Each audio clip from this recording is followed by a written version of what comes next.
एक आदमी ने एक बहुत ही खूबसूरत लड़की से शादी की। शादी के बाद दोनों की जिंदगी बहुत प्यार से गुजर रही थी। वह उसे बहुत चाहता था और उसकी खूबसूरती की हमेशा तारीफ किया करता था। लेकिन कुछ महीनों के बाद लड़की चर्म रोग से ग्रसित हो गई और धीरे धीरे उसकी खूबसूरती जाने लगी। खुद को इस तरह देख उसके मन में डर समाने लगा।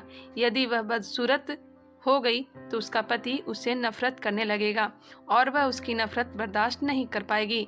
इस बीच एक दिन पति को किसी काम से शहर से बाहर जाना पड़ा। काम खत्म कर जब वह घर वापस लौट रहा था, उसका एक्सीडेंट हो गया।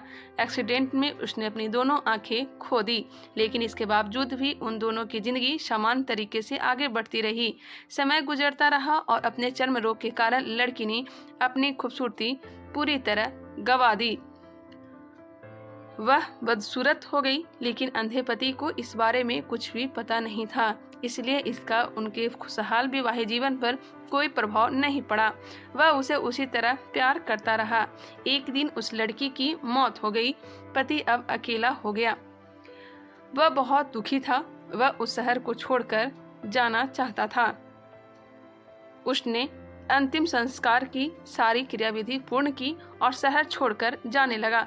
तभी एक आदमी ने पीछे से उसे पुकारा और पास आकर कहा, अब तुम बिना सहारे के अकेले कैसे चल पाओगे?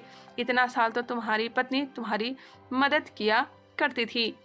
पति ने जवाब दिया, दोस्त, मैं अंधा नहीं हूँ। मैं बस अंधा होने का नाटक कर रहा था, क्योंकि यदि मेरी पत्नी को पता चल जाता कि मैं उसकी बदसूरती देख सकता हूँ तो यह उसे उसके रोग से ज़्यादा दर्द देता। इसलिए मैंने इतने साल अंधे होने का दिखावा किया। वह बहुत अच्छी पत्नी थी। मैं बस उसे खुश रखना चाहता था।